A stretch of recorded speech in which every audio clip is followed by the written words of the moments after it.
Live from the 607, it's the Ocho Duro Parlay Hour, where we're talking everything going on in the world of sports. Join in the conversation on social media with the hashtag ODPH, because here we go.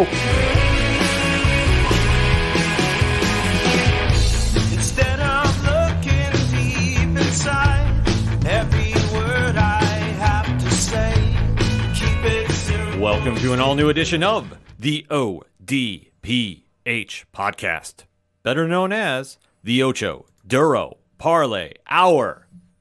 What is happening, everybody? Thank you so much for joining us this week. My name is Ken M. Joining me in studio, as always, you know him. He's the co-host. His name is Padawan J. Hello, hello, hello. Folks, we have a lot to talk to you about in the land of sports, and we definitely want to keep that conversation rolling after the show. So, Pad, where does everybody head on over to? ODPHpodcast.com. Right on. You swing on over there. You get subscribed to all the social media accounts so we can keep that conversation going. A lot of stuff has been picking up lately after the show, and I love seeing that too as well. And you can also check out the TeePublic store link, which rumor has it a sale is dropping this week. And I always tell everybody, if you're going to support the show in that way, go buy stuff when it's on sale. Seriously. I'm just happy to see it out in the world. And, and a lot of people are buying Parlay Club shirts. So definitely love seeing that. Also, check out the Patreon link, which one tier, $2 a month, and a bonus episode is coming soon. So stay tuned for that. The blog section, where we always got reviews dropping. The classified section, which has friends of the show, such as 3FN Podcast, Dragon Master Games, Nerd Initiative, and so many more. The directory, which, Pat, how many providers are we on? 912,000. Sounds about right to me. I don't argue about that anymore. Pat keeps so fine-tuned track of that. So if we're not on your favorite podcast player, I don't know how you're listening to us, but please let us know, and we'll make sure we get that all loaded up there for you. Allegedly, we're working on ham radio. Allegedly. We have heard this, so we're trying to figure out how that's all happening. The music section, basically, if it's anything and everything that is the ODPH, you can find it at odphpodcast.com. And always remember on social media to use the hashtag ODPHpod. Kicking off the sports edition of the show, it's football season. Yeah, it is. What else are we going to start with other than week one of the NFL recap? I know I messed that up, but I'm still feeling the effects of Monday night. I am not shying away from that lead. We will talk about that game when it comes to. But if you're familiar with the show, and I hope you are, you know it's locks and leaps season. So we break down one game that we pick as a lock, and then one game we pick as a leap, and then break down everything else that happened in the week that was. So, Pad, kick us off. Yeah, so we're going to start with my lock. I chose the Washington Commanders to defeat the Arizona Cardinals because, hey, the Cardinals suck. Kyler Murray's not there, and no disrespect to Joshua Dobbs, but you ain't it. And I did come out correctly with the Washington Commanders winning by the final score of 20-16. Sam Howell led Washington in passing with 19 of 31 for 202 yards passing, 1 touchdown, 1 interception. Joshua Dobbs for Arizona, 21 of 30, 132 yards passing, no touchdowns or interceptions.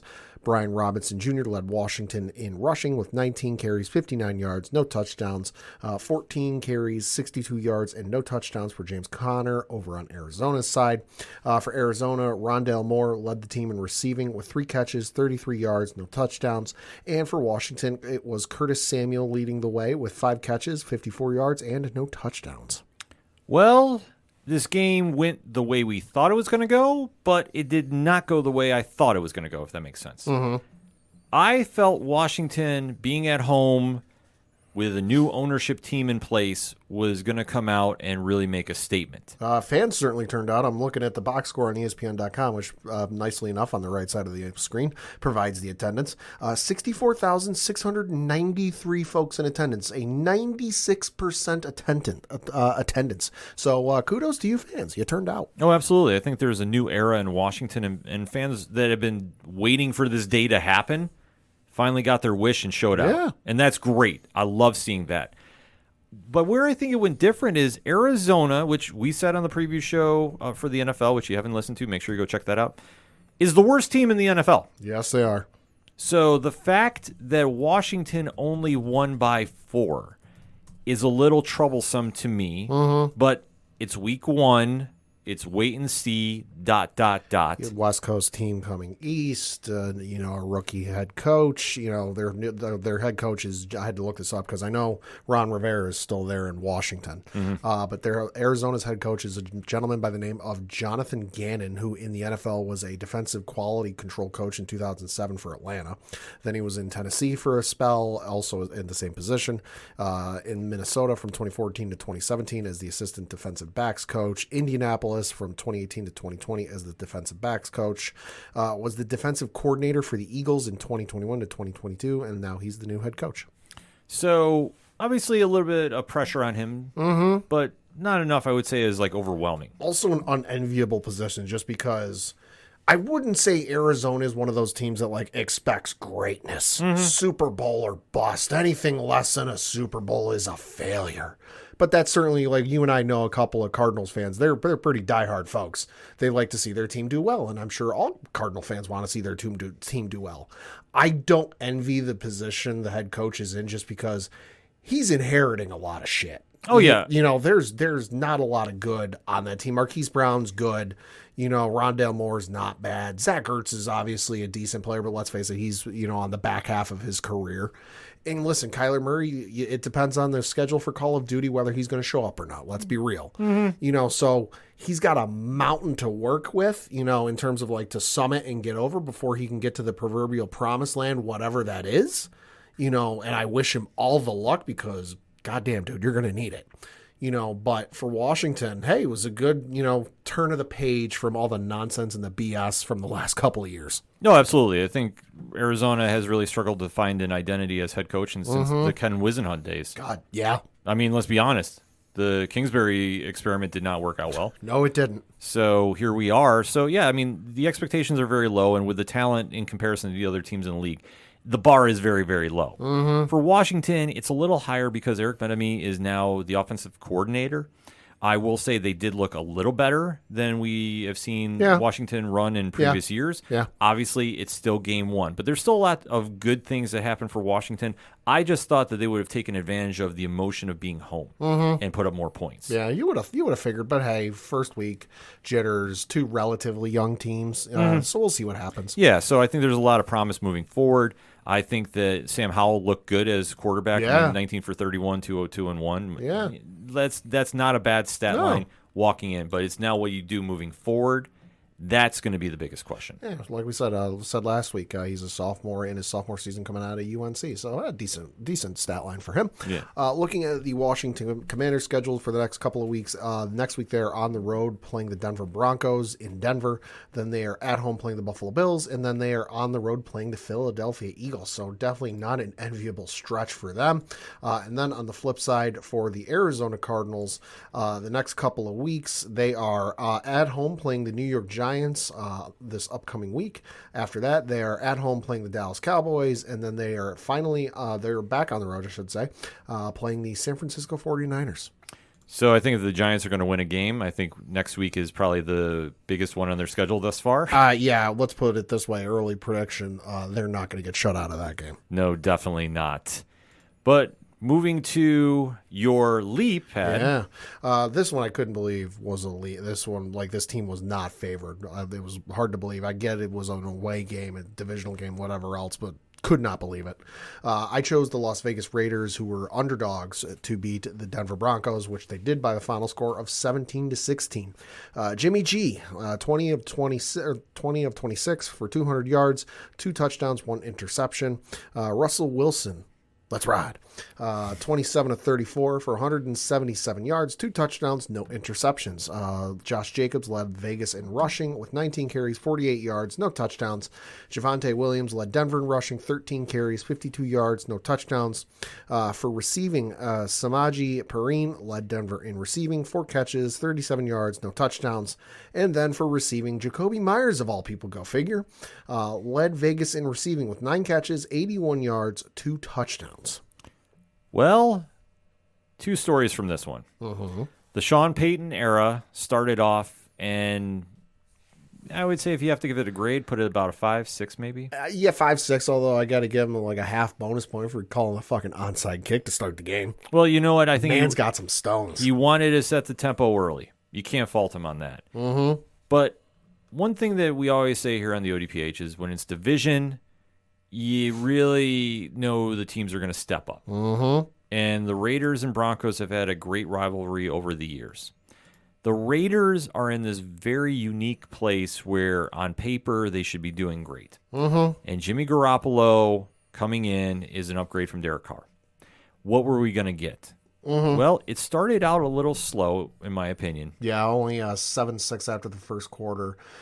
And then, 10 to 13 at halftime? Yeah. So the offense did not click right away. Mm-hmm. But what I thought is, as the game progressed, I thought the Raiders hung in there. Mm-hmm. When Russell Wilson was trying to pull that Seattle Magic back out, I thought the Raiders stepped up and made some key plays. And I think that if you're a Raiders fan, and I know Rich from 3FN is leading the charge with this team really surprised everybody.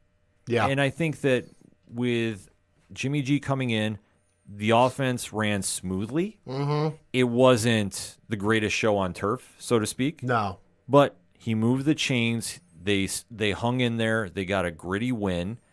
And it's something to build momentum on moving forward because a lot of people wrote the Raiders off for dead. Sean Payton coming back to league, and everybody thought that this would be the new dynasty of Denver. And I'm sorry, Broncos fans. He has a lot of work to do. He does, yeah. Before you can start crowning them the kings of the AFC West again.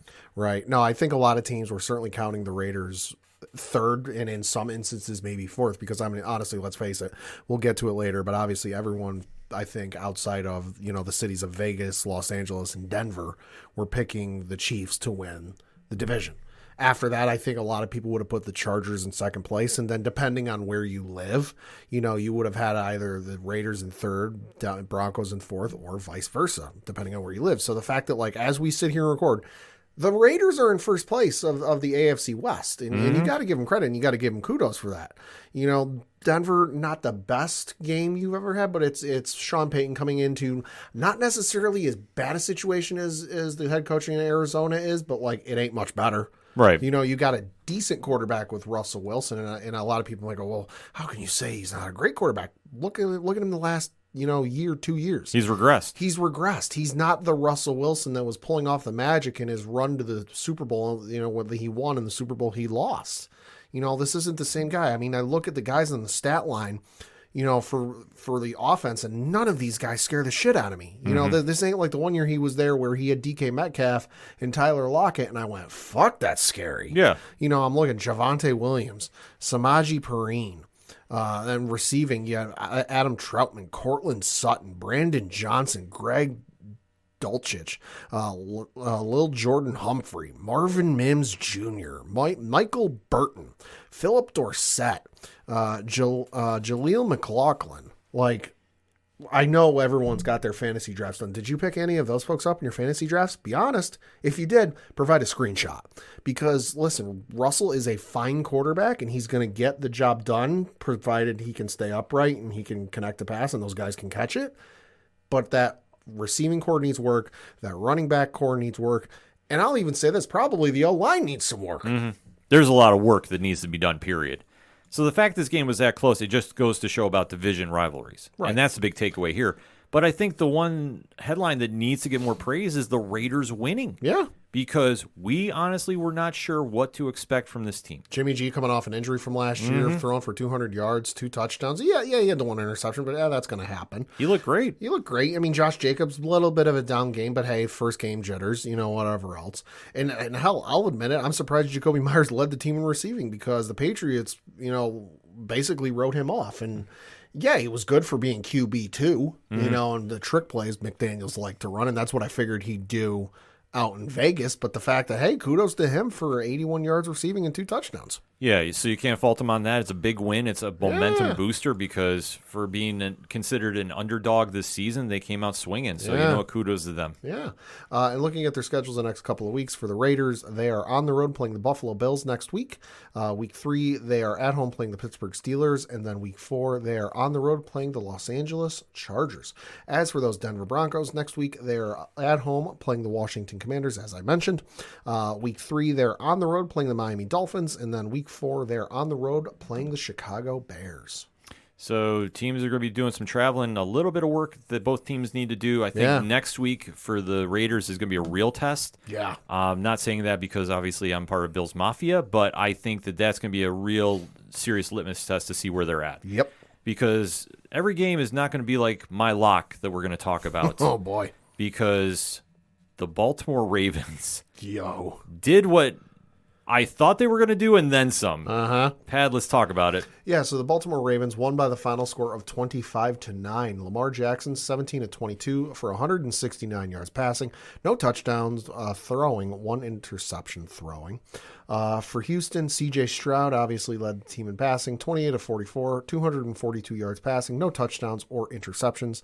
Lamar Jackson led Baltimore in rushing because, surprise, surprise, he had 6 carries, 38 yards, no touchdowns.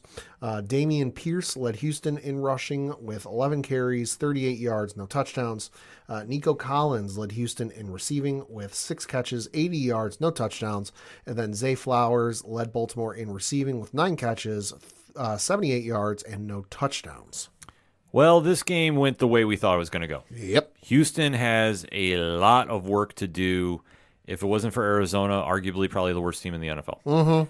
And obviously with getting such high draft picks, you knew they were in a rebuilding phase. Yep.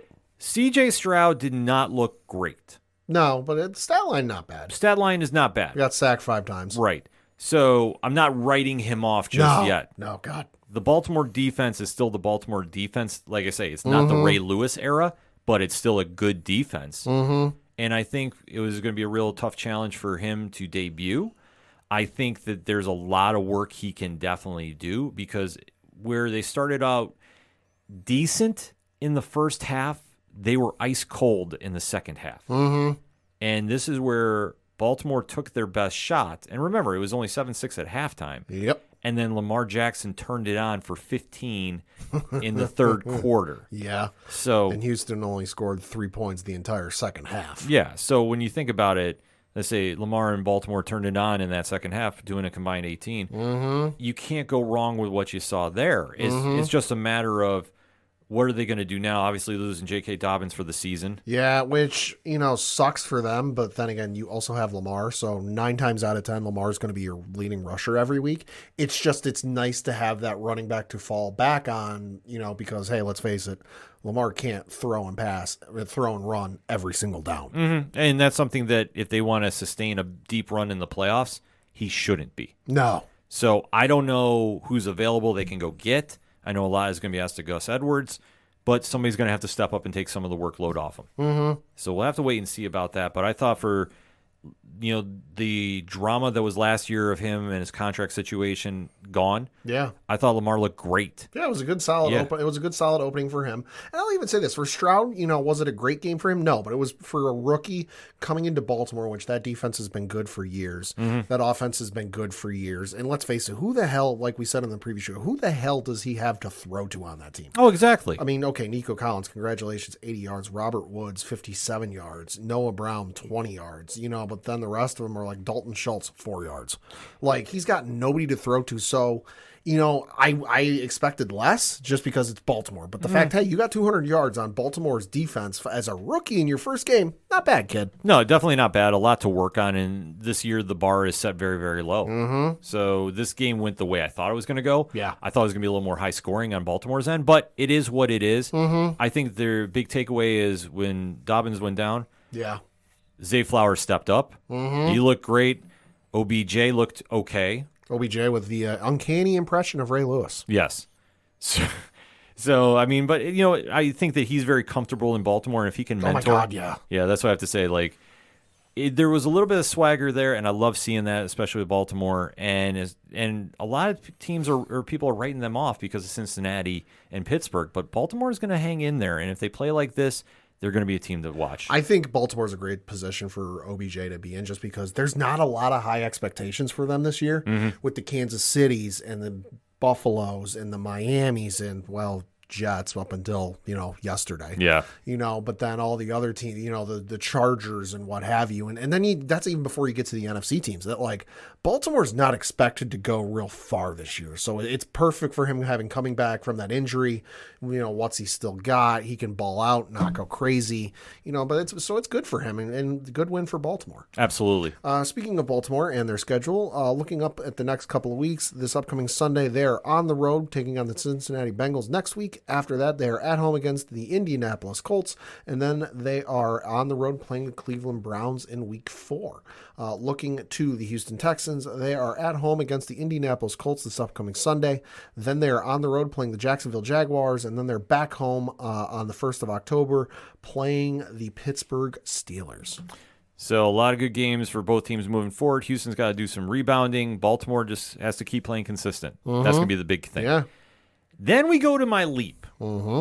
And this game was a surprise. Yeah. I took a little roll of the dice, if you will, with this because it's been one of the NFL's greatest rivalries. Yes. Since the inception of the league. And I was like, okay, I like Justin Fields, but I'm not sold on the Bears as a whole. I looked at this game and I thought about taking it as a lead, but I'm like, I just don't know how this is going to go. And Green Bay, with all the drama removed from their situation, the bar is set very low for them. But did they ever decide to show up as an underdog? Oof. Oh, my God. Let's talk about it. Yeah, so Green Bay won by the final score of 38-20. Excuse me. Jordan Love, 15 of 27 for 245 yards passing, 3 touchdowns, no interceptions. Justin Fields, 24 of 37 for 216 yards passing, 1 touchdown, 1 interception. Aaron Jones led Green Bay in rushing with 9 carries, 41 yards, 1 touchdown. Justin Fields led Chicago in rushing with 9 carries, 59 yards, no touchdowns. Aaron Jones also led Green Bay in receiving with 2 catches, 86 yards, 1 touchdown. And then Darnell Mooney led Chicago in receiving with 4 catches, 53 yards, and 1 touchdown. Talk about a tale of two teams. Oof. So let's start with the positives here. Green Bay. How you feeling today? They're feeling the love. Oh, my God. Literally. This was a huge surprise. It was for me, too, yeah. Not going to lie about it. I figured Green Bay might pull out the win late. Might come down to their new kicker they got there, gentleman by the name of, looking it up now, kicking Anders Carlson, who is the first gentleman to attempt a PAT or field goal for Green Bay, not named Mason Crosby, since 2006. Oh, my God. That long? Yeah, that long. Yeah, so I figured it might come down to their new kicker they got there, but I did not see it being an 18-point difference in the spread. No, I definitely didn't see that happening, especially division rivalry game. Yeah. I thought it was going to be closer. I don't blame this on Justin Fields. I credit this to the Green Bay offense and Jordan Love. I'm not saying he copied Aaron Rodgers, but I'm going to say he got the ball around to a lot of receivers. Yeah, he did. And he kept everybody engaged for the most part. Yeah, 2 catches to Aaron Jones, 3 to Luke Musgrave, 2 to Jaden Reed, 4 to Romeo Dobbs, 2 to Samori Toure, 2 to A.J. Dillon, and then he targeted Dontavian Wicks twice, and he targeted Malik Heath once.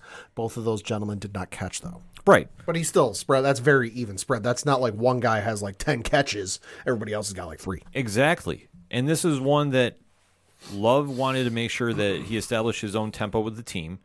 They did. But really, it came down to Aaron Jones taking over the game. The Green Bay rushing in general, yeah, because while Aaron Jones has got the sexy stat line, A.J. Dillon did have 13 carries for 19 yards.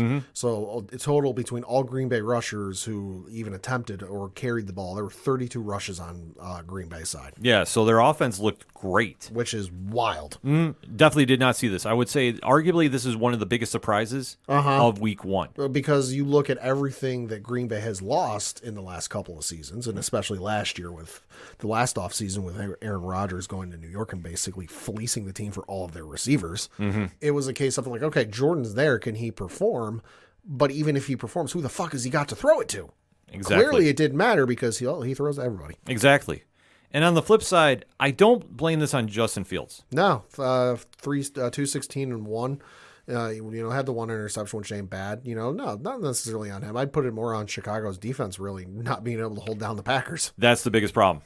Because if you take a look at the stat line and you really break it down, Justin Fields, top rusher. Yeah, top rusher. Khalil Herbert matched him in carries, but he was about 30 yards short of matching him in yards. Not ideal. Also not ideal is I'm looking at the sack stat line for old Jordan Love. 1 sack for 8 yards. Yeah. It was not pretty for him. No. And like I say, he's been a one-man team for quite some time now. So Chicago has to give him some balance. Yeah. And that defense did not do it. I'm not taking a shot at Trayvon Edmonds, but I know he's now the big focal point of that team. Right. They do have an adequate defense. They just got punched in the mouth, and they didn't know how to react. I mean, the Chicago defense gave up, basically rounding up here, rounding down, whatever. They gave up 300 yards of offense. 245 on passing, 92 on rushing. So if you're going to give up north of 300 yards, you need to have the offense back it up and do it. Absolutely. And clearly they just couldn't because you only had the 1 touchdown from Chicago rushing. That was Rashawn Johnson, who had 5 carries, 20 yards, 1 touchdown. And then for receiving, it was only the 1 touchdown, Darnell Mooney. If you're going to give up 300 yards of offense on your defense, your offense needs to get more than 2 touchdowns. Absolutely. So that's where the problem lies. So Chicago still needs to do some work. I mean, somebody else has to step up and help Justin Fields. At the end of the day, that's what needs to happen. Yeah. I don't know who's going to be the guy to do it, but they have to find out quick. Well, I mean, that's why they brought in DJ Moore, is to give Fields another weapon, and everyone figured it'd be another weapon for him. But then you look at the stat line, 2 catches, 25 yards, no touchdowns, and he was only targeted twice. But the thing about it is they were game planning for him. Yeah, that's true. And DJ Moore is a good receiver, but is he a number 1? He's borderline at this stage. Yeah. But I think that when you know that he's the only option on this team, and I'm sorry, Chicago, please let me know if I'm saying anything wrong. If he's the only option on your team, you're going to game plan for him. Right. And then you're making Cole Kmet beat you? Cole Kmet, 5 catches, 44 yards, no touchdowns. He was targeted 7 times, so that's not bad. I mean, I'm looking at some of the other names I recognize, though. Deonta Foreman, 2 catches, 8 yards. He was targeted 3 times. Chase Claypool, 0 catches, 0 yards. He was only targeted twice. So somebody needs to have a game, and that's the big problem that you had against your rival. You didn't. No. So now looking at what you have coming up, you have to make some adjustments real quick. You have to brush off this loss, and you have to get back to basics. Yeah, you do. And for the Chicago Bears, they do not have long to kind of figure this out because they got to get their you-know-what together quick because this upcoming week, they're on the road playing the Tampa Bay Buccaneers. Week after that, they're on the road playing the Kansas City Chiefs. And then 4th week, they are at home against the Denver Broncos. So that is not an easy stretch for them by any sense of the imagination. I'm looking at their schedule. It is not going to get easy anytime soon for them. Flip side for Green Bay Packers, though. Going to look real good for you guys. This upcoming week, they're on the road playing the Atlanta Falcons. After that, they're at home against the New Orleans Saints. And then they're at home against the Detroit Lions for the next couple of weeks. That Detroit game will be a lot better than people are giving it credit for right now. Yeah, it is. That's also going to be on Thursday Night Football on Prime Video. Good, because you know what? That deserves a primetime spotlight. Just saying it right now. So both teams are going to definitely have a tale of the tape, if you will, moving forward. Chicago needs some kind of spark to its offense, and their defense really needs to step up. Yeah. The Packers have been a surprise week 1. Can they carry this forward going into week 2? Yeah. But before we take off out of week 1, we got to recap the other games, so let's do it, Pat. Yeah, so the game that opened the entire season was this past Thursday, where it was the Detroit Lions beating the Kansas City Chiefs 21-20. Acknowledge them. Yeah, hey, Travis Kelce, time to shave the mustache. Yes. Now, I don't care what fans are going to say. We have been saying here on the show, between Rich and myself, for quite some time, Detroit is better than people are giving them credit for. They did not shy away from the spotlight. I understand Travis Kelce wasn't there. And Chris Jones. And Chris Jones was not there either, but I don't put an asterisk by this game because you still have Patrick Mahomes. You have Patrick Mahomes, who at one point in the game hit Kadarius Toney in the goddamn numbers with nobody around him. Yeah. And it still turned into a pick six. I mean, Kadarius Toney. I mean, I'm sorry, like the You had the catch in the Super Bowl for the touchdown. Yeah, but kudos. But that was last year. Yeah. What are we doing here now? Kadarius Toney, 1 catch, 1 yard, targeted 5 times. Mm-hmm. Yeah, he played awful for him. Mahomes' receiver core was not up to snuff for this one, to put it mildly. Valdez Scantling, 2 catches. Justin Watson, 2 catches. No, I'm never going to go through the yards. Noah Gray, 3 catches. Isaiah Pacheco, 4 catches. Rashee Rice, 3 catches. Blake Bell, 2. Jerick McKinnon, 1. Clyde Edwards-Helaire, 1. Rishi James, 1. Justin Ross, 1. And then also Sky Moore, none. He was targeted 3 times. But the biggest story that happened here for the offense, which nobody's talking about, mind you, who's Kansas City's leading rusher? That would be one Patrick Mahomes himself. 6 carries, 45 yards. So when you had no offense on the ground, Detroit took advantage of the situation. And Detroit's defense showed up. Yeah, they did. Like I say, I think that they're flying under a lot of people's radars right now. But Hutchinson had a game for them as well. Anzalone had one too. Like I say, they came out with nothing to lose. No. Everybody was picking against them because they were 6.5 dogs, and they showed up. Jared Goff in Detroit is a whole new player. And is he playing smart? I did not realize he currently has the longest game streak of no interceptions right now. Really? I believe so. Interesting. If I'm not mistaken. Wow. Obviously, if I'm wrong, hit me up, hashtag ODPH pod. Wow. I believe he's in the top 3 for most consecutive games, I think, right now. I think, well, I also read he's now got like 2 wins against Patrick Mahomes. So we found the new Tom Brady's Eli. And I will say this, Dan Campbell had some ice cold water in his veins because late in that game, he took a gamble running it on 4th down. And earlier in the game, that was the tempo changer right there. But Detroit did what good teams do. They took advantage of bad mistakes. Yeah. And like I said, even if Travis Kelce was there, I still think Detroit would have won. Yeah. Because I think that they would have game planned for him. And then taking a look at the other receiver cores you have. Yeah. I'm sorry. Tony set the benchmark for your team in that one, in my opinion. And it's not fair to say, but let's face it, who else stepped up to have a game? Yeah, no, Kelce would have made a difference in that, like, Detroit would have game planned for him, and Detroit's game plan would have been different, but I don't think it would have drastically changed the outcome of the game. No, I don't think so either. I don't think it would. They would definitely have not won by 7. I'll put that out there right now. No. But we'll have to see. As Kelce, we're waiting to hear on. Chris Jones, though, did re-sign for 1 year. For like $25 million. Yeah, it's insane. Holy fuck. Insane. Holy shit. But hey, we'll have to see what happens. But Detroit, congratulations. And like we say, acknowledge them. Yeah. Then you had the Atlanta Falcons defeat the Carolina Panthers by the final score of 24-10. Who is Atlanta? What is Atlanta? Atlanta won. Atlanta's 1-0 to start a season for the first time since I think it was like 2017, 2018. Something like that. It was, but then again, it was against the Panthers. But take nothing away. I mean, we'll give the credit where credit's due. Yeah. They had a really good game. Robinson really showed up. Very impressed with what I saw with him. 10 carries, 56 yards. Yeah, so there's a lot to take away from them moving forward, that this was a good win against a bad team. Because let's face it, Bryce Young, decent quarterback in college, good quarterback in college. We'll see in the NFL, but like we said with a couple other teams already, he's got fucking nobody to play with. Yeah. So we'll have to wait to see about this, but, hey, Atlanta, you're 1-0. Yeah. Enjoy it now. And then you had the Cleveland Browns defeat the Cincinnati Bengals 24-3. Oh boy. If it wasn't for the Sunday night game, I would have said this is probably the most embarrassing loss of the weekend. But Cleveland, I think they heard the episode last week where we said we wrote them off, and they said, hold on a second. Yeah, really. Joe Burrow had one of the worst games in recent memory. 14 completions, 31 attempts, 82 yards, no touchdowns or interceptions. He averaged 2.6 yards per throw. He was sacked twice. He's got a QBR of 20.3 and a quarterback rating, a rating of 52.2.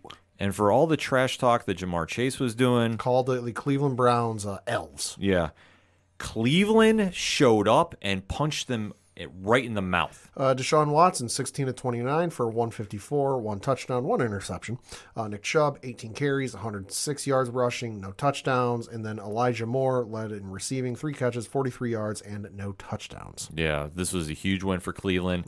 Cincinnati, they need a bounce back next week. Yes, they do. All you need to say about that, but an embarrassing loss. And Browns, kudos to you guys. Yeah. Very huge win. The Jacksonville Jaguars defeated the Indianapolis Colts by the final score of 31-21. Can I say gritty win? Yeah. Okay. Gritty win by the Jags. Yeah. Trevor Lawrence looked great. Richardson looked good for the Colts, too. This was a very evenly matched game, more than I thought it was going to be. Yeah, it was only 14-7 at halftime. Indy came out the second half and put up 14 to Jacksonville's 3 in the third quarter. But then it was Jacksonville shutting Indy out in that fourth quarter and ultimately made the difference. 14 points to none from Indianapolis. Yeah, which, Richardson is still a rookie quarterback. We need to remember. Good stat line, But though. good stat line. 24 of 37, 223, 1 touchdown, 1 interception. Doesn't help that he's the leading rusher, but then there's the whole situation with Jonathan Taylor. I was just going to go there, so great minds think alike. That can be easily solved, much like the writer's strike, just saying. Yeah. Oh, easily. Easily. There's a real easy solution to this, and that's, Jim Irsay pulling his head out of his ass. Mm-hmm. Because you need to pay Jonathan Taylor. When your rookie quarterback is your leading rusher by 36 yards. 10 carries, 40 yards, 1 touchdown. Deion Jackson was the next closest guy. 13 carries, 14 yards, no touchdowns. Jake Funk, not any better. 2 carries, 10 yards, no touchdown. Evan Hull, 1 carry, 1 yard, no touchdown. Yeah. That's not ideal. It's not ideal. In comparison, Jacksonville looked great. And, they showed up in the fourth quarter where they needed to. Kudos to Calvin Ridley. First game back, 8 catches, 101, 1 touchdown. Mm-hmm. Yeah, like I said. Great game for him. A lot of stuff on the offensive side to really take home with Jacksonville. So excited to see what they're going to wind up doing next. That's good. We'll see. Yeah. Then you had the Tampa Bay Buccaneers defeat the Minnesota Vikings 20-17. Bad loss for Minnesota. Oh, yeah. Very bad loss. Also, I saw the one highlight with Baker Mayfield when he was running the ball. He got forced out of bounds, and then he trash talks whoever the defender was. That tackled him out of bounds. And he basically told him to put on a few extra pounds. Yeah. I was like, where was this Baker the last couple of years? I love this. Baker is an interesting player. Mm-hmm. I'm trying to think of the right words to say, but when he's motivated, and he is right now, because a lot of people wrote Tampa Bay off. A lot of people wrote him off. Yep. He's playing with a chip on his shoulder, and that's when he plays very, very well. Much in the same vein as Kirk Cousins, but if you look at that stat line, Cousins 33 for 44, 344 and 2, and they still lost the game.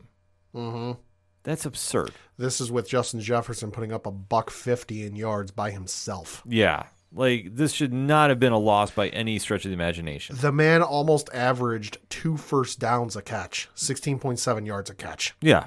So the fact that Baker Mayfield led the team in there. Holy shit, you had him, 2, 3, 4, 5 guys on that offense receiving, and for Minnesota, average a first down a catch. Yeah. Holy shit. That's why I say, when you keep diving into that stat line, your head's going to explode, because you're like, how the hell did they lose this game? Yeah. And to Tampa Bay, who, Mike Evans had a good game, 6 catches, 66 yards and a touchdown. Yeah. Godwin 5 for 51. But honestly, they're great receivers. You and I could throw them the ball deep and they'd fucking haul it in. Yeah. But you know what? Baker had a little swag to him. You know what? Can't fault him on that. So good win for them and horrible loss for Minnesota. Yeah. And it's not going to get better next week against Philly, just saying. No. Then you had the New Orleans Saints defeat the Tennessee Titans 16-15. This game did not move the needle for me either way. No. It's a good win for New Orleans. For the Titans, I'd be a little skeptical. Decent stat line from Derrick Henry, 15 carries, 63 yards, no touchdowns. DeAndre, decent stat line for him, 7 for 65, no touchdowns. But that's what I expect from DeAndre at this point. Yeah. I'm not saying he's got to put up Randy Moss on Thanksgiving type numbers, but 7 for 65 is average for him. And Henry, he had a good stiff arm. No, he had a great stiff arm. He had a great stiff arm, but they got Tannehill there who is okay. That's the stat line I'd be worried about. Yeah. 16 for 34, 198, no touchdowns, 3 interceptions. Yep. That's what I'd be worried about against a team that's defense is okay. Yeah. Good. Not great. Derek Carr, good debut for New Orleans. 23, 33, 305, 1 touchdown, 1 interception. Hey, Michael Thomas actually showed up. Yeah. So check the box off your play cards at home when he plays, because it won't be much. But and Chris Olave had a good game for them. 8 for 112, no touchdowns. Mm-hmm. So, like I say, a solid win for the Saints. Bad loss for the Titans, but then again, we set the bar low for Tennessee. Two teams that just you don't know what the fuck you're going to get out of them each week, and hey, let's face it, somebody had to win. Yeah, exactly. Then you had the San Francisco 49ers beat the ever-loving you-know-what out of Pittsburgh by the final score of 30-7. Brock Purdy's back. Everybody be scared. Oh, my God. He looked great in the return. The Niners looked amazing. Yeah, they did. They looked like the best team in football. I'm looking like a genius for drafting Brandon Ayuk on a whim. Yeah. No, they look solid top to bottom. Brock Purdy, 19-29 for 220, 2 touchdowns, no interceptions. Christian McCaffrey led San Francisco in rushing because, duh. Yeah. 22 carries, 152 yards, 1 touchdown. And then Brandon Ayuk, 8 catches, 129 yards, and 2 touchdowns. Yeah. I mean, it was video game numbers, so to speak. Yeah. They look great.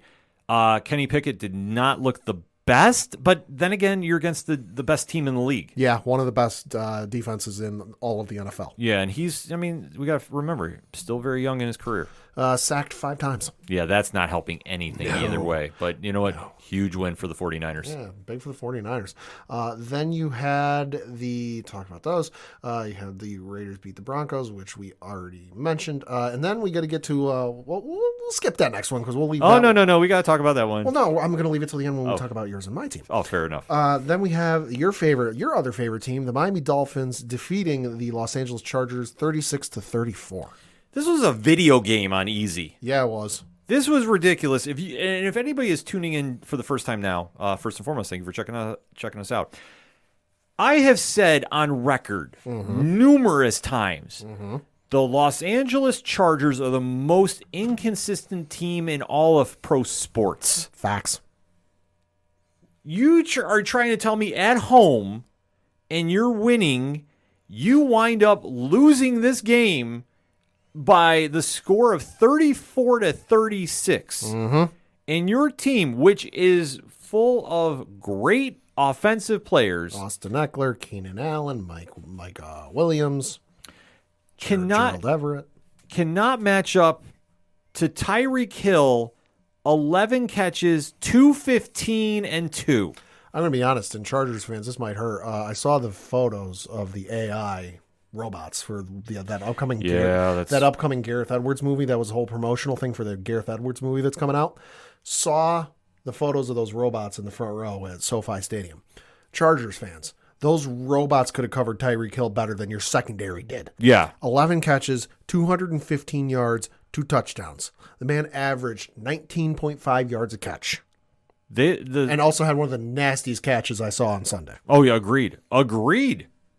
No, that defense in Los Angeles is good. It's borderline great. But they don't show up. Nope. And I'm sorry. If Tua is there's literally 1 or 2 people he's going to throw to. Waddle or Tyreek. And chances are more times than not he's going to throw a Tyreek Hill. Because his security blanket tight end ain't there no more. Exactly. He's up north. Yeah. So who else is he going to throw to? Let's run through the list. Durham Smith. Who? Braxton Berrios. Who? River Crocraft. Who? Alec Ingold.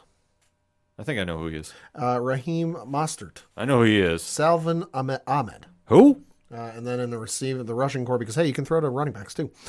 Eric Uzukanma. No idea. Yeah, exactly. Yeah, I mean, like I say, the talent pool here in this game was very, very slim. Game planning Miami ain't hard. Don't expect the rush. No. Like, literally, focus on Tyreek Hill. Make Waddle beat you, which Waddle he can. But let's face it, it's going to go to Tyreek Hill. That you should have had him double teamed, if not triple teamed, all game. Literally. And challenge Waddle to do something. Because you know what? His stat line is not bad, 4-78. No. But the fact that Tyreek Hill burnt you that much, 215 and 2. It was targeted 15 times. He caught 11 of them. Exactly. Like, hello? Yeah. I don't know how else to put this. And the Chargers, the fact that you put up 34 and couldn't close is insulting. It's a joke. If you take it, so when you look at Tua's stat line, 28-45, you're like, oh, that's not great. But that's from everybody not named Tyreek Hill or Jalen Waddle not really catching the ball. You take everybody out except for Tyreek Hill and Jalen Waddle, they dropped 5 balls Yeah. all day. 4 from Tyreek Hill, 1 from Jalen Waddle. Everybody else, it was Durham Smith. He dropped 4, or didn't catch 4, I guess you should say. Braxton Berrios, he missed 2. River Crocraft, he missed 2. Alec Ingold, he missed 1. He didn't miss any. Neither did Monster. And then Salvin Ahmed, he missed 3. Yeah. So listen, the game plan for Miami's easy. Target Hill and Waddle, and you're good. Exactly. Make Monster beat you. Sorry, just putting it out there. And the fact you had the lead late and you let it slip. That's the biggest thing. The Chargers charged.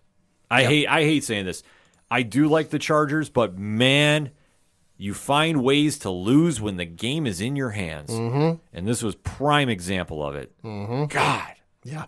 Then you had the LA Rams beat the Seattle Seahawks by the final score of 30-13. Shocked at this one. I'm about as shocked at this one as Geno Smith was with Aaron Donald coming at him. Yeah. Oh my God. I agree. Like, same Geno, same.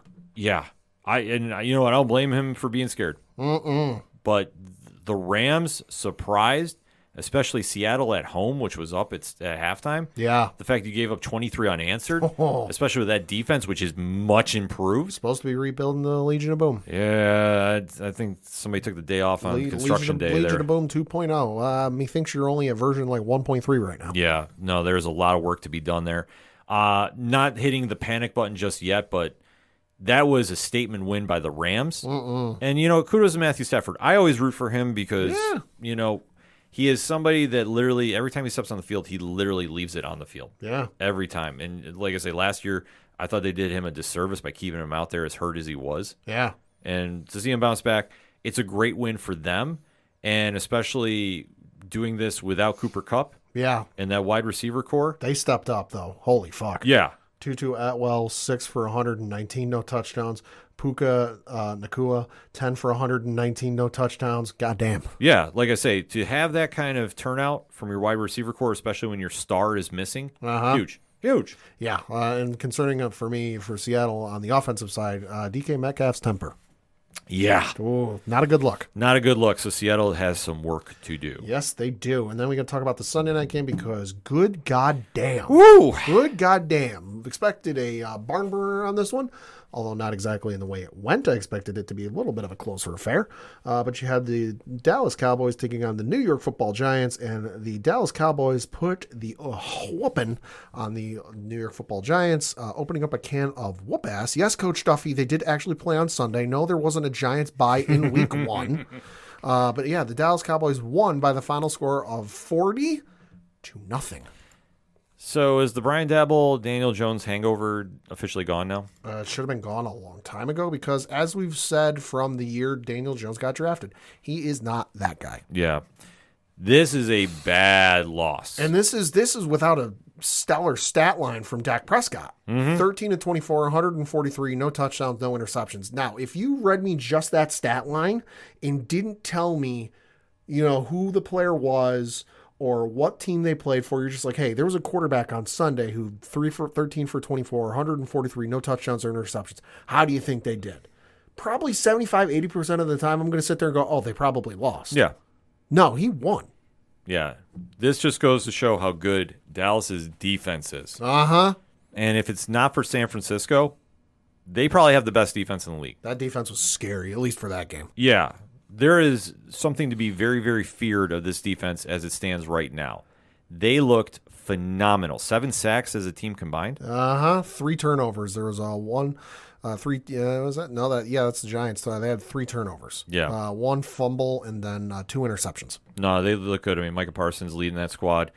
There is a lot, if you're a Dallas fan, to be excited about. Yeah. So if they can keep this momentum up, they'll be good and really make a deep run in the playoffs. I mean, I know it's a long ways to go since we just started. Yeah. But if I'm the Giants, on the other hand, there's a lot I would be panicking about. Yeah. And I think that now week 2 against Arizona is now the most must-win game 2 in recent memory. Yeah. Because let's say this.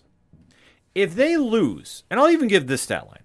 If they lose 14-13, this team is in trouble. Oh, yeah, they are. Big time. That is how you're now going to get benchmarked. Because as we're going to talk about here in a little bit, the sole focus of the New York media is now on the Giants. You might have been able to fly under the radar had the events of Monday night not occurred. Oh, yeah.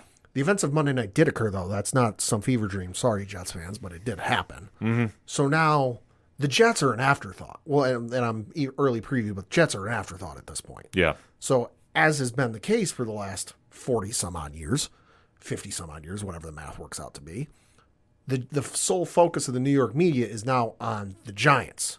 Because, hey, the Jets are going to be the Jets unless they pull off a miraculous run and win the Super Bowl. Nobody's really expecting much out of them. They're expecting some stuff out of the Giants because you guys have been here a while. Yeah. So, good luck. Yeah, it's going to be a tough road for the Giants. I think this is going to be a very, very long season in a short time. Yeah.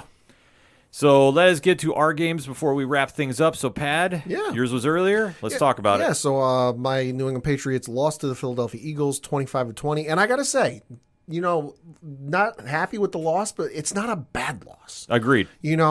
The first, two scores they gave up in the first half, you can kind of chalk up to the weather because if you didn't see the game, it was fucking pouring buckets.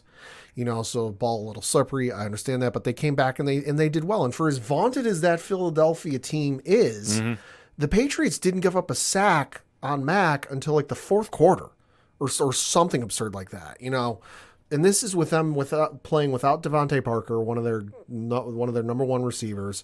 They were down 2 starting O linemen. But the fact that they only lost to the defending NFC champs by 5 points, they held Jalen Hurts to 170 yards passing.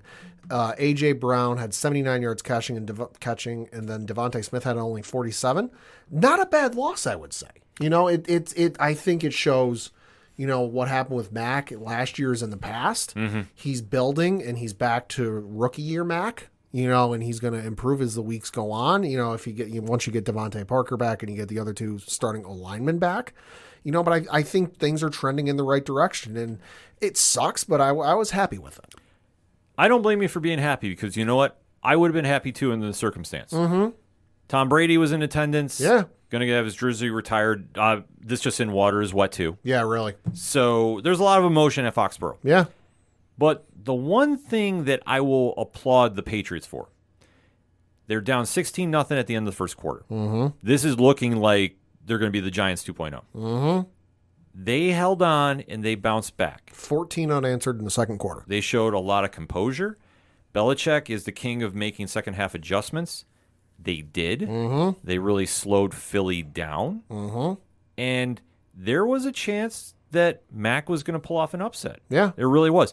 And this goes to show how good Philly is, but it also shows how good the Patriots could be if they show up like this. That defense was nasty. They really stepped up to the challenge.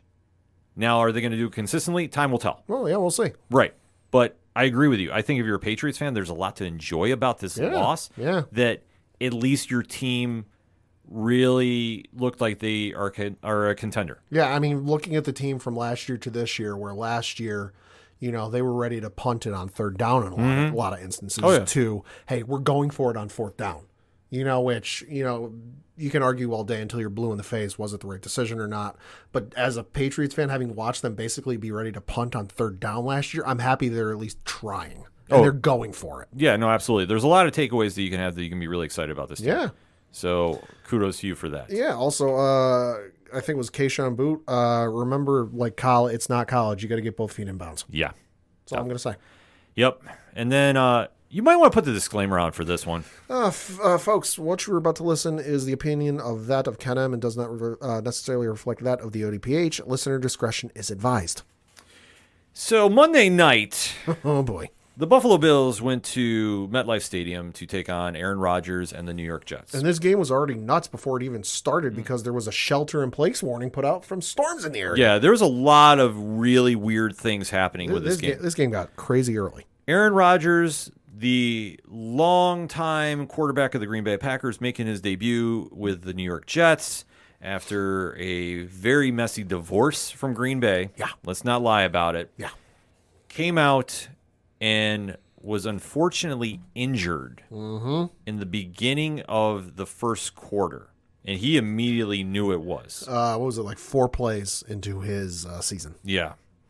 So right then and there, the air let out of the stadium, and it was and you could definitely tell there was a shift in the mood. Yes.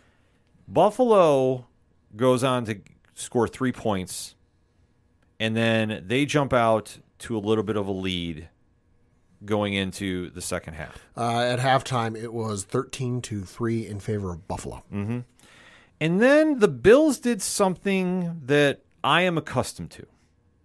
As somebody that has watched them, and Pat, you can even agree to this as much. Mm-hmm. What do they not do in the second half? Make adjustments. Correct. If their offensive coordinator, whoever that may be, and even offensive is Kent Dorsey, and then even you can make this claim with the head coach there, Sean McDermott, because hey, this isn't a new thing. This has been going on for like his entire tenure there. Their kryptonite is second half adjustments. Mm-hmm. And the one thing that they did not adjust right from the get-go is your run defense needed to be switched up. Mm-hmm. Because Breece Hall, 10 carries, 127 yards. And one of which was 85 yards. 83, but yeah. Close enough. That you could not stop him. You stopped Dalvin Cook, which 13 carries, 33 yards. I will say, he played bad. Yeah. Not going to lie about it. Yeah. Although, shout out Eli Manning for throwing Breece Hall under the bus on ManningCast. Yeah. Oh, that was rough. Yikes. That was real rough. If you haven't seen the clip, look it up. Mm-hmm. So, with this being said, you put everything on cruise control. Mm-hmm. The minute that you saw Zach Wilson reemerge. Mm-hmm. And I will say this. Zach Wilson played good. Mm-hmm. Better than he has in recent memory. Mm-hmm. Not great. But your defense put it on cruise control, and so did your offense. The minute that Rodgers went down, you guys literally just said, we got this in the bag. We're not worried. There was never a sense of urgency to close this game out, and especially going into the fourth quarter. And this is something I'm going to make the statement here, and it is what it is. Josh Allen is the modern-day version of Brett Favre. And what I mean by this is when he's on the field, he gunslings. Yeah. And he pays little regard to certain elements of the game, meaning if it's 3rd and 5, we don't need to throw it 60 yards downfield into triple coverage. Yeah, I noticed I forget who it was. Somebody brought this up on First Take today that like the decision making he's had the last couple of years hasn't gotten better as you would expect. It's regressed. That like he's making throws that he has no business making. Can he make those throws? Sure. But when it comes to the coverage and the receivers and where the defenders are, like he shouldn't be like he's just like chucking it up and praying that somebody's there. Well, what he's relying on too much, and I guess this is the other side of a coin. Mm-hmm. Everybody complains that he runs too much. I complain that when he runs and doesn't slide or go out of bounds, I complain all the time. It's still an issue for him. But it's still an issue, and especially when he's trying to shoulder people too. That's a whole different subject. I'm going to remain composure. When you see him in 3rd and 5, and they have the lead, and he heaves it 60 yards downfield to, I think it was Gabe Davis. I think so, yeah. And it's triple covered. That is a problem. And he was doing this multiple times, and then he was also locked and loaded on Stephon Diggs, which, listen, if I had Stephon Diggs as my wide receiver too, I probably would be, but in comparison, Diggs was targeted 13 times. Mm-hmm. James Cook was targeted 6 times. He's the next one that was that high. That's your running back. Yeah. That's the problem. Yeah. So I don't know if it was the drama in the offseason, because there was some, let's not lie about it. No. There was a little something there. Call a spade a spade. It is. Call it right down the middle, like a 607 TWS. Josh is trying to do too much things like Favre. Mm-hmm. And this is going to cost him, because Favre got lucky more times than not, in my opinion. Mm-hmm. Josh is not that lucky. Josh has an arm, a very good one. But if you think that eventually that is not going to slow down enough that you're going to get picked off, that's a problem. And that was a very, very big problem in this game. Mm-hmm. Because especially when Jordan Whitehead has 3 interceptions on you, He's reading what you're doing the entire game. Because why? You keep trying to force it to Stephon Diggs. You're not giving what the defense is letting you have. Jordan Whitehead was the number one receiver for the Buffalo Bills. Exactly. I mean, let's face it. It was such a good game for Jordan Whitehead that he hit one of his contract incentives in the first goddamn week. Yeah. He had an incentive in his contract that if he got 3 interceptions this season, he'd earn himself a $250,000 bonus. Mm-hmm. He earned $250,000 in one game. Kudos to you. Which, hey, shout out to him. That's real hard to do. I'm not mad about that one bit. I am mad that we actually started developing a run game and we went away from it because of reasons. Yeah. James Cook, 12 carries, 46 yards. Great. 1 week, no 100-yard rusher. Right. Because we went away from it. Mm-hmm. And especially because we had the lead. Right. See, that is the problem. I understand that you want to make this big splash, and for some reason, we're now comparing ourselves to Kansas City.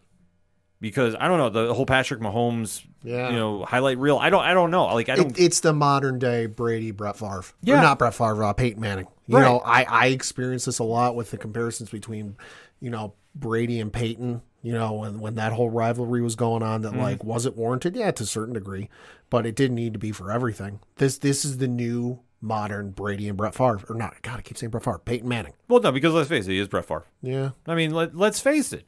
That's exactly how he plays. And listen, as a Bills fan, I love seeing it, but I hate seeing it. It's fun to do in the video game, but you don't need to do it every down. Well, especially if you are losing the grip of the game. Why are you sitting there and trying to put up a highlight reel? You don't need to do it. You just need to win. That's it. And when you have the lead late, why are you trying to take risks? Yeah. See, that is the thing that separates the Bills from taking that next step and closing out and going to a Super Bowl. Mm-hmm. And this is solely on Josh. Now, granted, I love Josh. I think he's great. But at the same time, this has to be McDermott or Dorsey or somebody pulling him aside and say, listen, you don't need to pad the stats. Right. Well, because this is clearly an issue with him.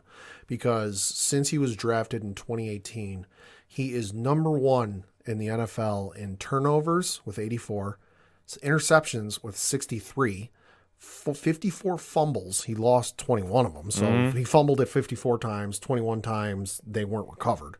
And then he has 22 career games with a turnover. Yeah. All of those categories, he is number one in the league since 2018. Because he takes too many risks.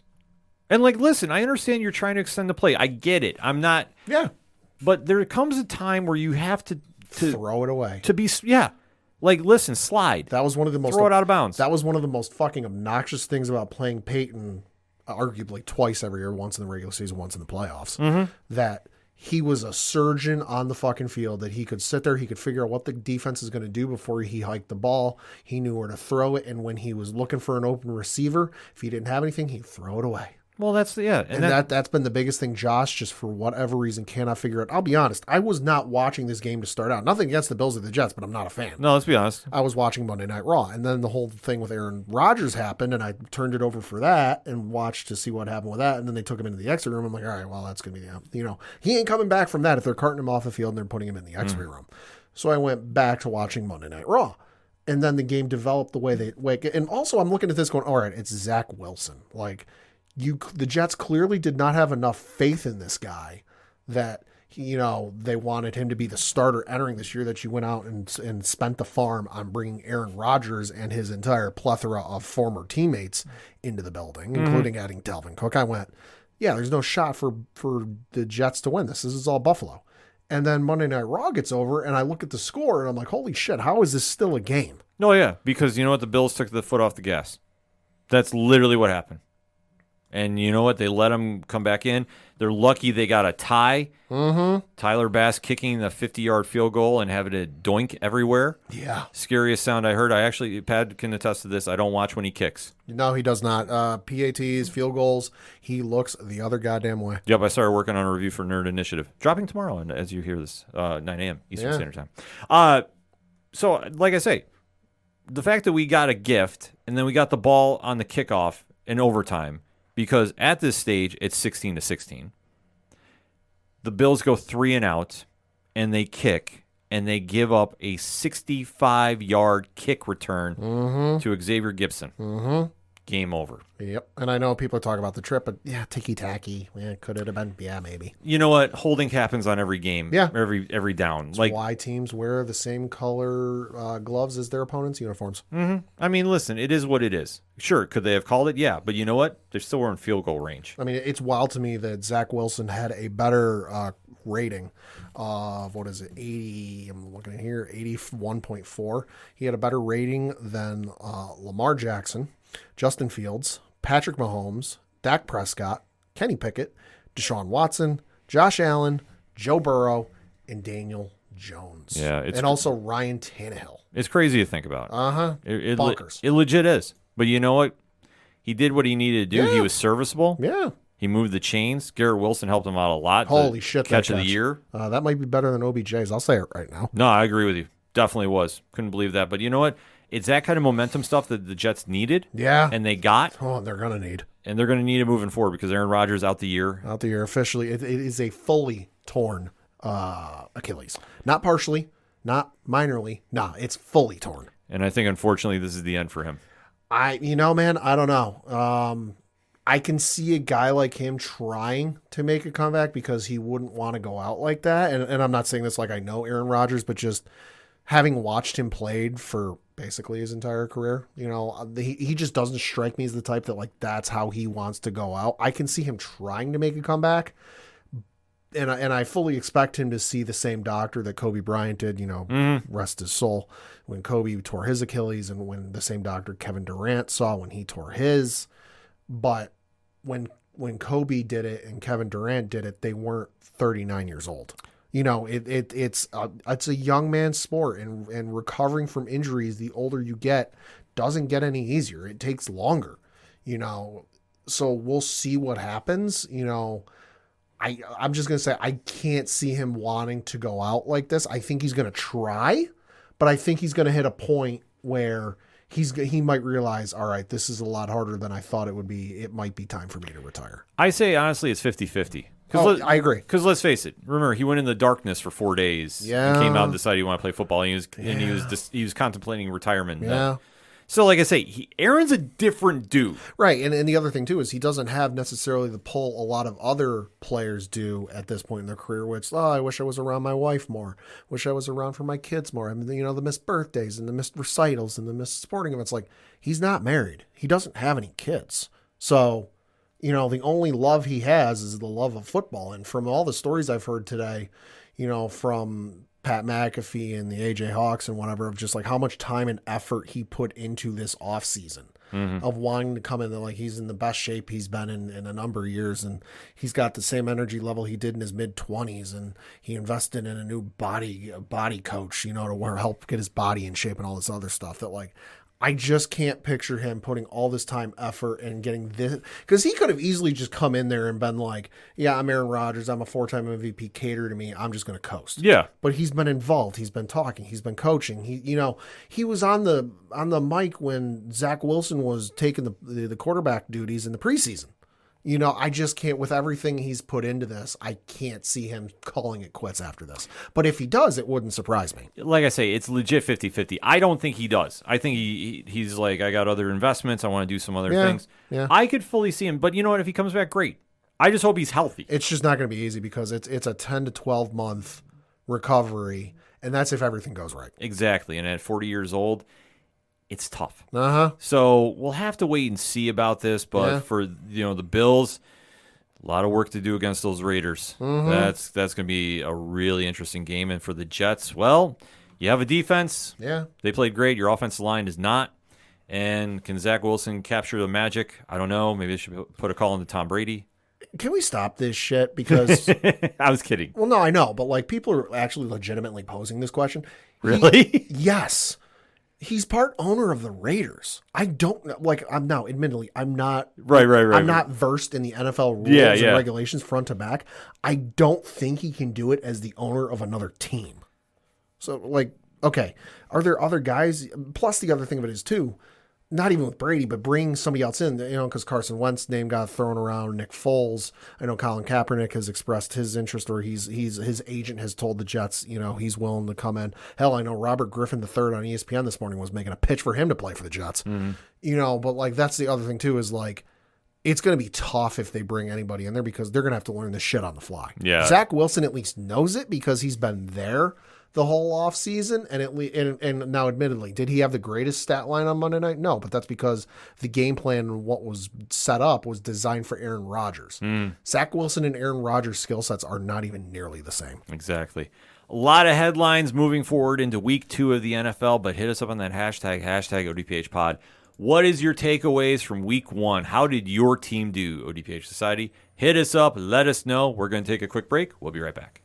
Do you like comic books? What about movies and TV shows? Well, we may be the show for you.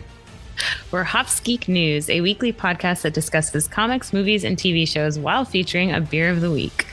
Every week we chat about what we messed up on the week before, and then we dive into what we're reading and watching, as well as some news. We then wrap it up with a geek-themed topic of the week. You can find us anywhere you listen to podcasts by searching Hops Geek News. Cheers. Coming back for another segment on this edition of the ODPH podcast, and we have to talk some wrestling and UFC Yeah, we do. combined. Now, what exactly are we going to be talking about, Pat? We are going to be talking about the merger, which has been reported and talked about for, it seems like forever at this point. But it is finally official. The merger between the UFC and WWE all becoming under one umbrella, with the Endeavor Group and being on the stock market now under the acronym TKO. So big news happening. We've been speculating about this for quite some time, that the ownership group of the UFC had finally purchased the WWE. The Vince McMahon era is now officially over. For the first time in over 40 years, I believe it is. Yeah. The WWE is not in control and being run and owned by a McMahon. Yeah. So this is a truly game-changing move. Yeah. And the fallout is going to be one that we definitely are going to be keeping our eyes on for, because there's a lot of who's in charge, who is not, what is happening here. I know you got the breakdown of who's doing what. Yeah, so I got an article here from ESPN.com written by Mark Raimondi, and the article reads, quote, "The UFC and WWE are now officially under one roof. Endeavor, the UFC's parent company, and WWE announced Tuesday the closing of its merger and the launch of TKO, a company that will combine the forces of the two global powerhouse live event and sports promoters. TKO began trading on the New York Stock Exchange on Tuesday morning. Endeavor will now own 51% of the new company, and WWE shareholders will own 49% of it. TKO has a valuation of $21.4 billion and will serve, quote, more than 1 billion young and diverse fans, reaching viewers in 180 countries and producing more than 350 annual live events, close quote, according to a release. TKO will use Endeavor's expertise in domestic and international media rights, ticket sales, and yield optimization, event operations, global partnership, licensing, and premium hospitality to drive revenue growth. Former WWE controlling shareholder and chairman Vince McMahon will act as executive chairman of TKO, with Nick Khan, who also sits on the board, as WWE president. Dana White, the former UFC president, will now have the title of UFC CEO. Endeavor's Ari Emanuel will be the CEO of TKO, and Endeavor's Mark Shapiro is the president and chief operating officer of the new company. Quote, "Where we want to get is where every UFC fan is a WWE fan, and every WWE fan is a UFC fan," UFC Senior Vice President and Chief Operating Officer Lawrence Epstein told ESPN. The merger was first announced in April. WWE had been seeking a merger, and Khan told ESPN he believes McMahon really started thinking about Endeavor as a partner when McMahon, Khan, McMahon's daughter Stephanie, and WWE Chief Content Officer Paul Triple H Levesque attended UFC 276 in July 2022 in Las Vegas. Khan said McMahon saw similarities between the UFC and WWE and how they grew. McMahon and White were instrumental in building their respective enterprises from the ground up and are thought of as two of the most influential combat sports promoters ever. Khan, who, while with CAA, helped WWE negotiate its last media rights deal before becoming McMahon's top executive in 2020, said there are similar characteristics in the DNA of both companies. Close quote. So a lot to take away from this. So as we stated, Vince McMahon is not in charge of WWE anymore. Nope, he oversees the whole shooting match. Right. Except he's got a boss to now answer to. Exactly. So for everybody that's been panicking about like he's still in charge and that whole drama, he's not. He is going to be having his hands tied up with Endeavor. Yeah. In TKO. Like, he's not part of this. Is he going to offer ideas? I'm sure. But Oh, you know yeah. what? If Triple H, who is still in charge of creative, and Nick Khan, who is still president, want to go pick his brain for thoughts about an idea they want to do, I'm sure he's going to entertain it. Right, and he's not ever going to let it go that like and completely forget about it. It's his baby. It's his child he's dealt with and adopted and inherited, whatever you want to say, you know, since the 80s. You know, so is he going to suggest things from time to time? Sure. But his plate just got a whole lot busier being in charge or being, you know, the what's his official title? Chairman. Being the chairman of a $21.4 billion company. Yeah, That's a lot more. That's worth a lot more than WWE was. There's a lot of moving parts that go with that. exactly. So I think that first, that's going to be the biggest impact that fans are going to notice. Yeah. As much as certain ones don't want to believe in, like, folks, this is facts. Yeah. So I'm sorry, I don't know how else to spell it to you. Yeah. But I think the big takeaway, and there's a quote in here that I want to read again. Sure. And this came from UFC Senior Executive Vice President and Chief Operating Officer Lauren Epstein. Lawrence said that. Apologies. And the quote is, "Where we want to get is where every UFC fan is a WWE fan and every WWE fan is a UFC fan," end quote. I think that's a bold strategy. Yeah. I don't know how that's going to go, to be honest with you.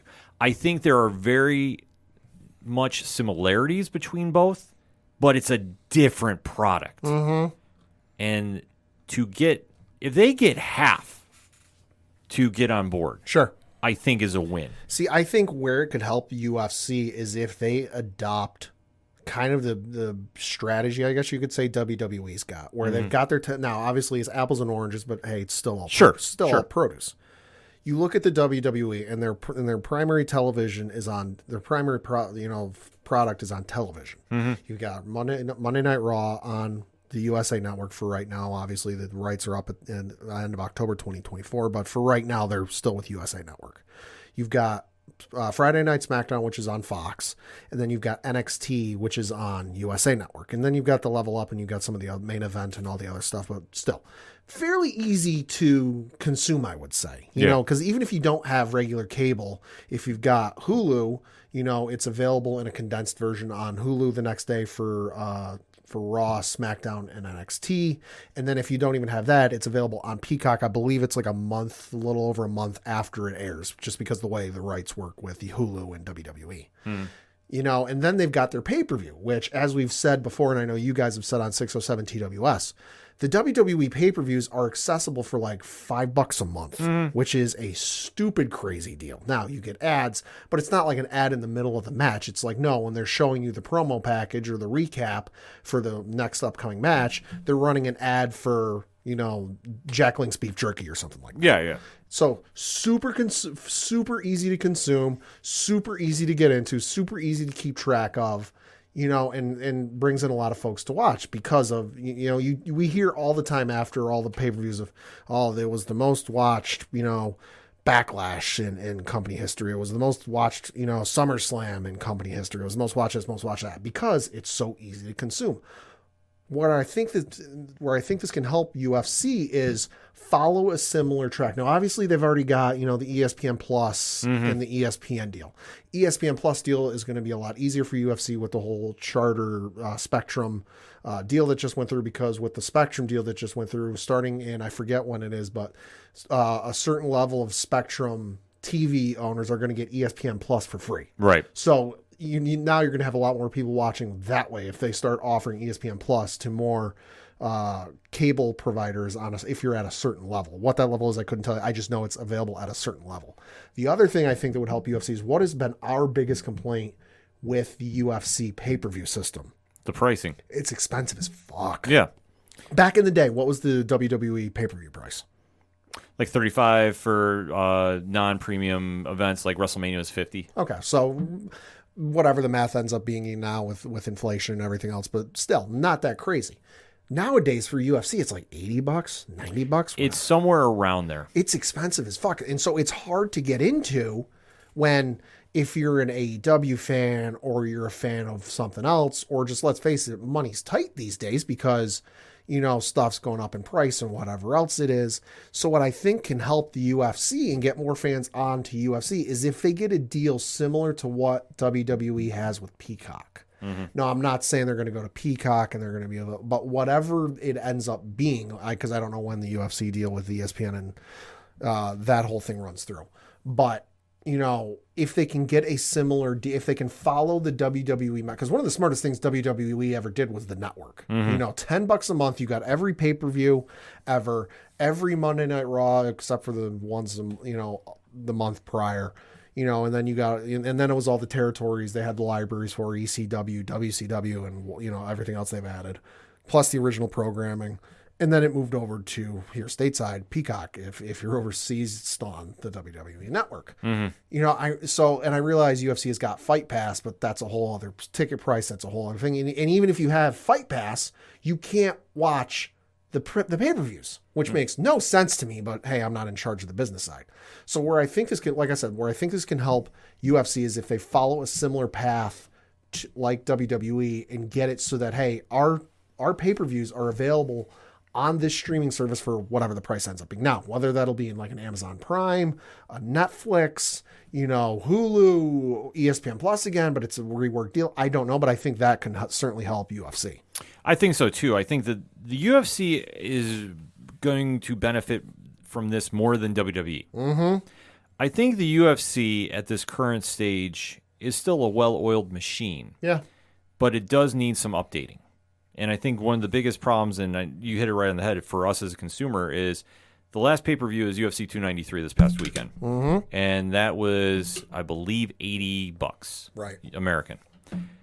So is the quality of the fight card worth paying when it's jumped up in price over the years? Right. So like I was mentioning, you're an AEW fan. You just had All In, $50. All Out, $50. And top of this UFC pay-per-view. So if you're a fan of both, which there certainly are fans that are MMA fans and wrestling fans, you're listening to two of them. Yeah. Can you reasonably, as a consumer, say, yeah, I can spend, you know, $180+ on 3 pay-per-views total? No, like that's a hard swing, even for somebody that's like got a ton of money. Like even I'm sitting there going, could I pay it? Sure. Am I going to be happy about it? No. Well, that's the problem that I think the UFC has to deal with in the short term. Because what used to be, you know, the marquee matchups, you're very rarely, in my opinion, getting the full fight card value. Like, are you getting entertaining fights? Sure. But when we're talking star power to generate that. Right. That is something that we've talked about many times on this show. When's the last time we genuinely broke down a UFC pay-per-view and went, this card is loaded? I want to say April. Yeah, it's been a while. It's been a while, yeah. It's not as consistent as it used to be. Mm-hmm. And I think that's the one problem that they have right now is just the star power is lacking, and then certain stars are not in great matchups. Mm-hmm. That I think, like, you take a look at this weekend, the only fight that we were going to be talking about is the Adesanya and Strickland one. Mm-hmm. Everybody else on the card was a solid fight, yeah, but it's not enough that we're writing home about it. Right. And I think that it's something the UFC really needs to kind of take a look at WWE and see what they're doing. Now, am I saying they're going to switch that method? I wish they would, but they're not. But I think that it would be something to get more eyes on the prize, so to speak, that if you can work out a deal and do some kind of cross promotion. But I'm not saying fights at the wrestling events. Right. No, yeah. But I'm saying in terms of like switching from the pay-per-view method to WWE's method, I would say never because I can see, you know, Ari or Vince talking to Dana and going, hey, listen, we know you're kind of nervous and trepidatious about this, but so were we when we did this. Mm-hmm. And then show him the numbers of like, hey, this is what we were making. the last full year they did the traditional pay-per-view method through, calling through your cable provider and paying $50, whatever it was. Yeah. This is the last fiscal year we did that method, and here's what we made. And then we switched over to the network method, and here's what we made. And if it's more than what they were getting before, I think that can sell Dana on it. I know Dana is a very smart businessman, so I would say if I have to put a percentage on it, I'll say 25%, just because the way I interpret it, and like I say, I could be wrong about this.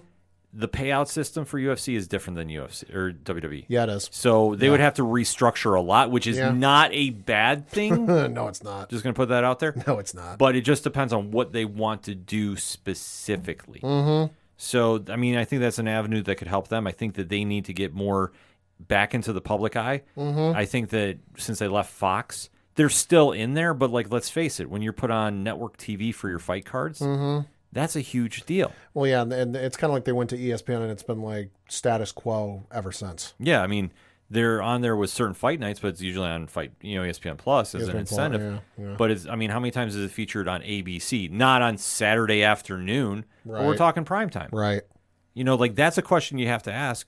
And I think with the Endeavor deal, that is going to be something that they're going to be looking at and really saying, okay, what's worked for WWE that we can do this? Because as you see and you mentioned, they're selling out pay-per-views left and right. So if they're generating the highest buy rates, they're generating the highest attendance, the merch, the whole time, everything top to bottom.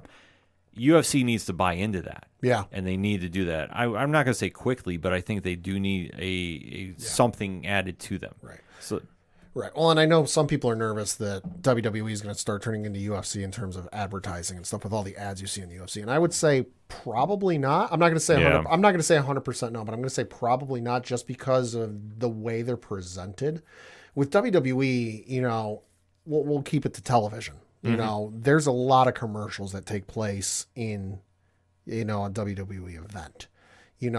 So you got the commercial breaks and whatever else. So you don't really need to do a ton of ads in the ring.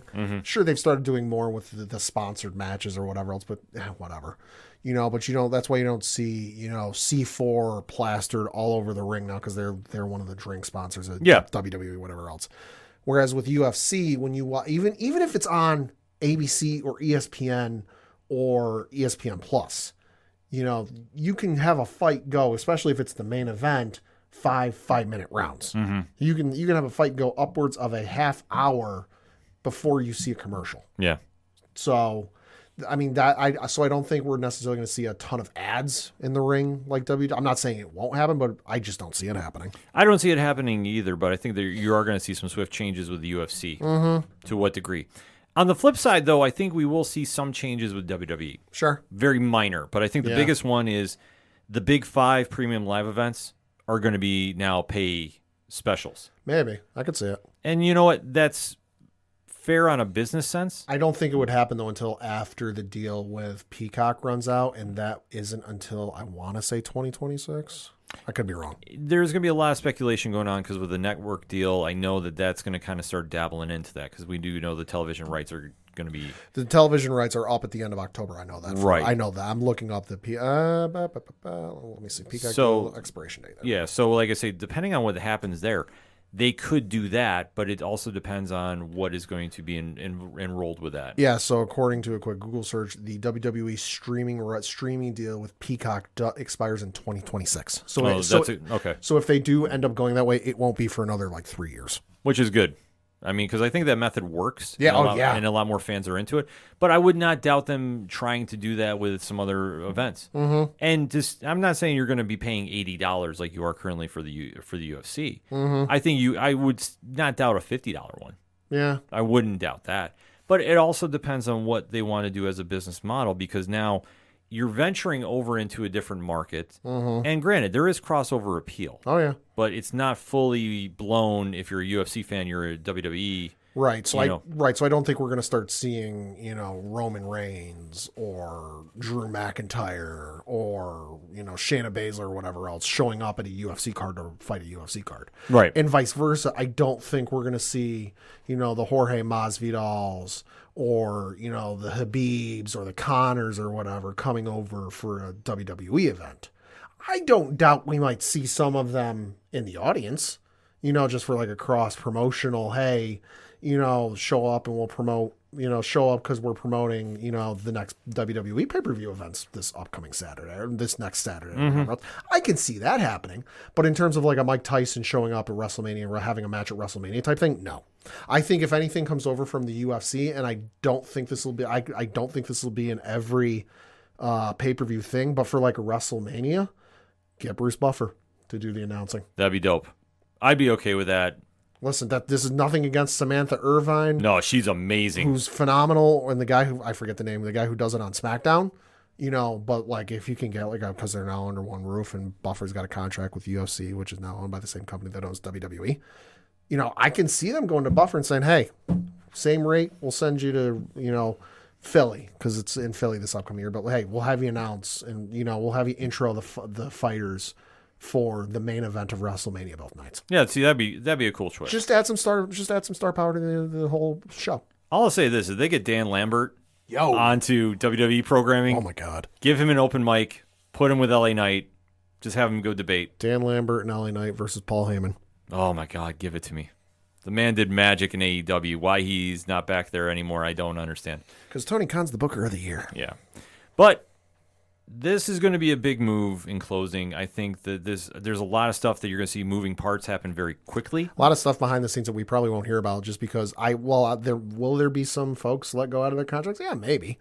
But I think for the majority of it, if there's a redundant position that is already over in one company or the other, however they determine which one to cut, which one to keep, that's where you'll see the most of it. Oh, agreed. Yeah. There was one little news bite, though, that came out of this post announcement that we definitely want to talk about before we head on out from the segment here. So there was a number of folks in New York today at the stock exchange in Manhattan. Dana White was there. Nick Khan was there. I believe I saw Triple H, Paul Levesque was there. But also Nick Khan was there. And Mark Raimondi from ESPN tweeted out a little bit ago as we record, quote, I asked WWE President Nick Khan today whether or not WWE would be interested in bringing back CM Punk following his firing from AEW. Khan didn't say yes nor no. This is what he responded. Quote, listen, we only have respect for Phil. We appreciate his run here. We appreciate what he did and tried to do with the UFC. Not many people can actually get in there and do what he did. So when we have respect for Phil, we wish him nothing but the best. Close quote. So the way I'm taking that is never say never. Never say never, but it sounded like they're not more leaning no at this point. They're more leaning no. Yeah. Because I feel like if they were in talks because we still don't know if he's got a no compete or whatever else is involved with his release from AEW. If they were in discussions and if they were in talks to bring him in, there'd be more of a no comment on this. Well, yeah, that's what I think. And plus, they don't want to tip their hand. No. I mean, that's Nick Khan, love him or hate him, is a very, very smart businessman. Mm-hmm. Well, and at this point, because the deal's officially done, the decision on whether he comes back or not is not going to come from Triple H. It's not going to come from Nick Khan. It's going to come from Ari Emanuel. Mm-hmm. So it just depends on what they want to do exactly. Like, could that move the needle if they really want to cause a spark? Oh, absolutely. Oh, it'll move the needle. That's for goddamn sure. Yeah, so it just depends on how aggressive they want to get. But this is going to be a company that is going to be looking for that kind of spark. Now, am I saying he's coming? No. I mean, there's no way. At this stage, I'm saying not right now. But I would say as the deal starts moving forward, as it's now done, you are going to see them get very aggressive. And you are going to see WWE pop up in a lot of places it hasn't before. You're going to see the same thing for the UFC. This is going to be a very telling sign about how business is going to be for both MMA and pro wrestling moving forward, because this is the two biggest organizations in that genre. So now seeing them working under the same banner, and this is not anything that's going to be, here today, gone tomorrow. Right. They're looking to make an investment into the future of both sports and entertainment and really take it to the next level. And some people are really going to be shocked by what they're going to do. Oh, yeah. So Yeah. we're going to tell everybody brace right now. I would just say don't expect anything crazy for maybe a couple of weeks. Just because For a few months. A couple weeks, few months, because when you have these two companies of this size coming together where the valuation is now over $20 billion, this isn't we're going to hit the ground running and start making changes, 24 hours from now. Will they do some stuff? Yes, but will it be monumental and ground shaking and landscape changing? Not really. Eventually, yes, but they got to get some stuff figured out. The first big move you'll see is around WrestleMania next year. Probably, yeah. So that's a good 6 months out. Because you got to figure they've got all the stuff for the rest of the year planned out, signed deal. Hell, I wouldn't even be surprised if they start pitching to cities, having them both in the same city in one weekend. If for one weekend you move WWE back to Sunday, because Lord knows you'll never move UFC to a Sunday. But if you say, hey, pick a city, Los Angeles. Los Angeles will say, hey, you'll get, you'll get a UFC pay-per-view on Saturday from Staples Center. I know it's the Crypto.com arena, but Staples Center. Yeah, I get you. And then WrestleMania at SoFi. Just as an example. I wouldn't doubt them trying that in the future. They could go Friday, Saturday, Sunday night if they really wanted to do something crazy. That's the one thing that with the powers that be that are involved, like these are very aggressive business people. There's a lot of heavy hitters there. Mm-hmm. And they're not going to be shy about staking their claim about being number one. And if you're competition, this is something to truly be worried about. This is the bear you don't want to poke. Mm-hmm. So consider yourselves fair warned if you're the opposition, but Endeavor TKO is here. Uh-huh. Let's talk about it, ODPH Society. Hit us up on that hashtag ODPH Pod. What is your feelings about the big merger, UFC, WWE, under one roof? Talk to us. Let us know. We're going to take a quick break. We'll be right back. Hey guys, it's Alan Dunford here from Top Hat Studios, co-writer and co-creator of Pocus Hocus and Grandma Chainsaw, and you guys are listening to the ODPH podcast. I'm gonna be down to the punch, 'cause they can't bring me down if I'm already under the ground. Coming back for the final segment on this edition of the ODPH podcast. Pad, what you got? Got a couple of things to talk about. First of which is obviously the local minute. We got to give a little bit of congratulations because the Binghamton Rumble Ponies have officially clinched a playoff spot in the 2023 Eastern League playoffs. This is their 11th playoff appearance in franchise history and their first since 2017. So reading from the article on their Rumble Ponies official website, it says, quote, with the cancellation of Sunday's Portland Reading game, the Binghamton Rumble Ponies have officially clinched a playoff berth in the 2023 Eastern League playoffs. It is the 11th playoff appearance in franchise history and first since 2017. Binghamton has won 3 Eastern League championships in its history, 1992, 1994, and 2014. Fans can purchase playoff tickets online and by calling 607-722-3866 or in person at the Visions Federal Credit Union starting gate box office at Marabito Stadium. The Rumble Ponies, who will begin the postseason next Tuesday, September 19th, at Marabito Stadium against the Somerset Patriots. Ooh. The New York Yankees AA affiliate. Let's go. So the full playoff schedule is as follows. Tuesday, September 19th, as the Patriots at the Binghamton Rumble Ponies. That will start at 6:35 p.m. Eastern. Thursday, September 21st, will be the Binghamton Rumble Ponies at the Somerset Patriots. That'll be at TD Bank Ballpark. That'll be at 6:35 p.m. Eastern. And then Game 3, which will be Friday, September 22nd. That will be the Rumble Ponies at the Somerset Patriots and TD Bank Ballpark, 6:35 p.m. That will be if necessary. And then you have the Eastern League Championship Series will be the Eastern League Championship Series will be Sunday, September 24th. That will be the Southwest Division champion at the Binghamton Rumble Ponies at Marabito Stadium at 6:35 p.m. Eastern. I'm guessing all of these are in case they miss it because I'm not really sure why the Rumble Ponies are listed here, but hey, I'm rolling with it. Then the Tuesday, September 26th will be the Binghamton Rumble Ponies at the Southwest Division Champions. That time will be to be determined. And then Wednesday, September 27th will be the Rumble Ponies at the Southwest Division Champions, and that time is to be determined and if necessary. Looking at their schedule from this past week, they were on the road playing the Hartford Yard Goats. They lost the game on Tuesday, the 5th, by the final score of 6-1.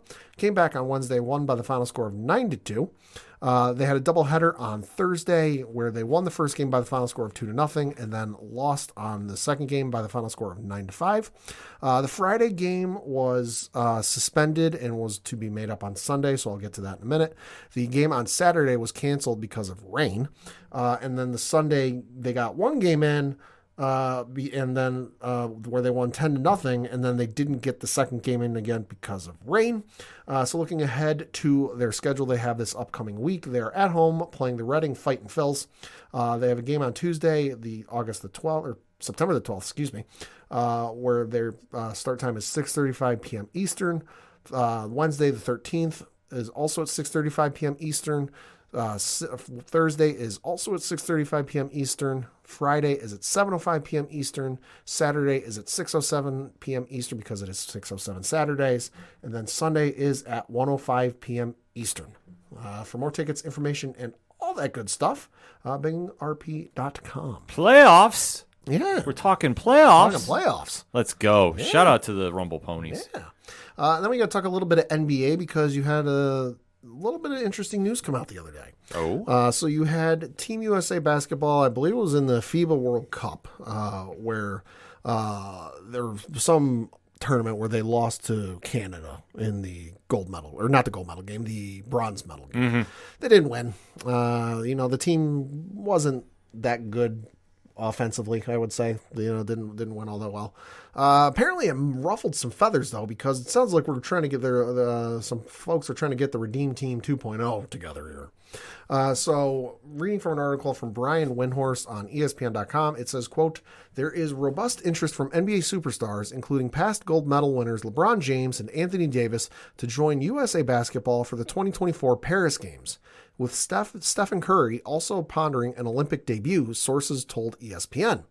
Curry has expressed interest to play for Steve Kerr, his Golden State Warriors coach, sources told ESPN. Several players who were part of the 2021 gold medal winning team in Tokyo who didn't play in the FIBA World Cup this summer, including Jason Tatum, Devin Booker, and two-time gold medalist Draymond Green, are also candidates to return, sources told ESPN. Chris Paul, who won Olympic gold medals in 2008 and 2012, is also considering another Olympic run, sources told ESPN's Dave McMenamin. Kevin Durant has won 3 Olympic gold medals and would be a candidate to play again.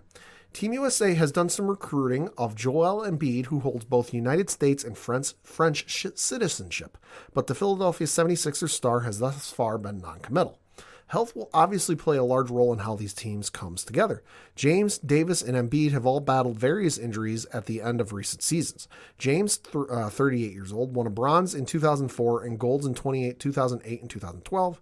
Davis won gold in 2012 and was part of the World Cup winner when he last played for Team USA in 2014. The past 3 major international basketball tournaments have been in Asia, and scheduling changes and COVID have made getting commitments from superstar players challenging for Team USA. USA Basketball Executive Director Grant Hill has said playing in this year's World Cup was not a requirement to be considered for the Olympic team. The U.S. has won the past 4 Olympic golds in basketball, but just 2 of the past 6 World Cups.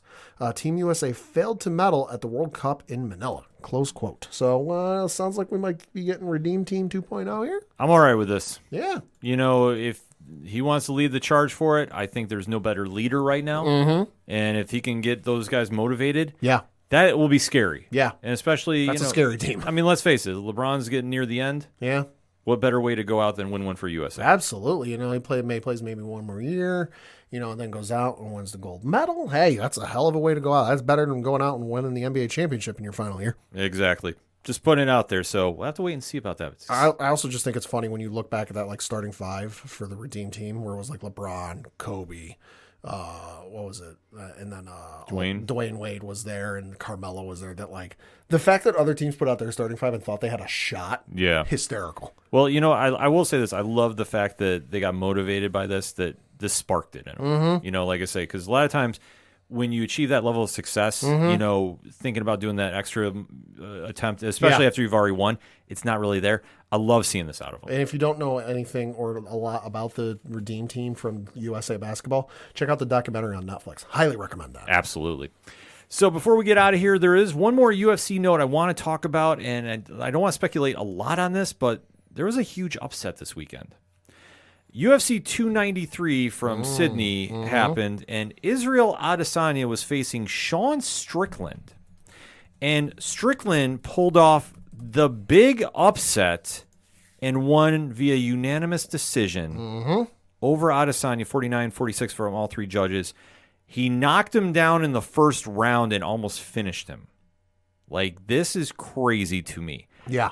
Sean Strickland is one of the UFC's most, I will say, polarizing fighters. He is very who he is. Like I say, if you ever hear him in interviews, he is like, there's nothing held back. There's no filter. No. He is who he is. Some people love him. Some people hate him.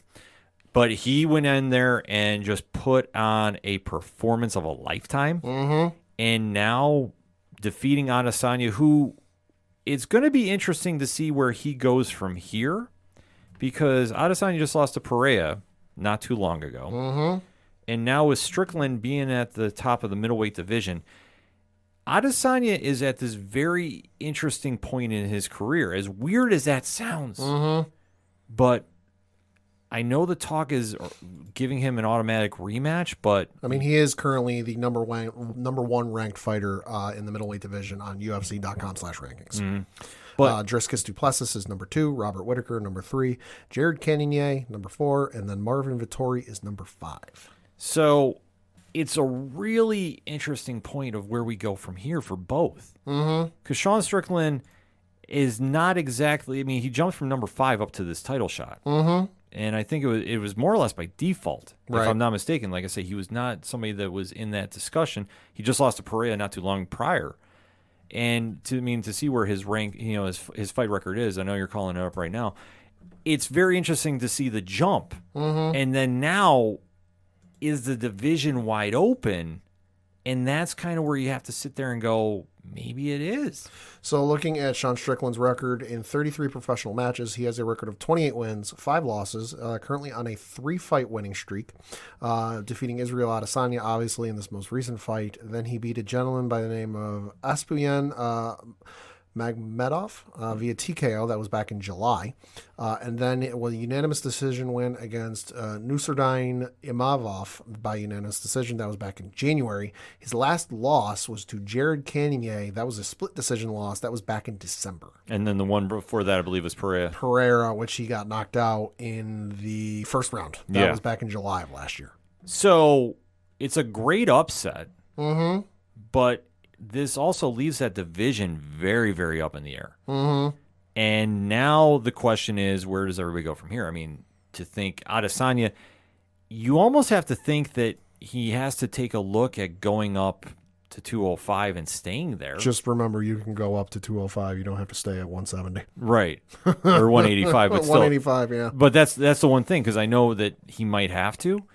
But you also have the division that's kind of really up in the air, because Du Plessis, like you talked about, is a name that's getting a lot of a lot of heat right now. Yeah. Chimaev, who knows? Also, Israel, remember, just because you weigh 205 and come in 205 doesn't mean you have to stay at 205. Because the last time you went to 205, you came in at weight and your opponent added something like 30 or 40 pounds. Yeah. No, he was underweight. Yeah, yeah, that's right. He was under the weight limit.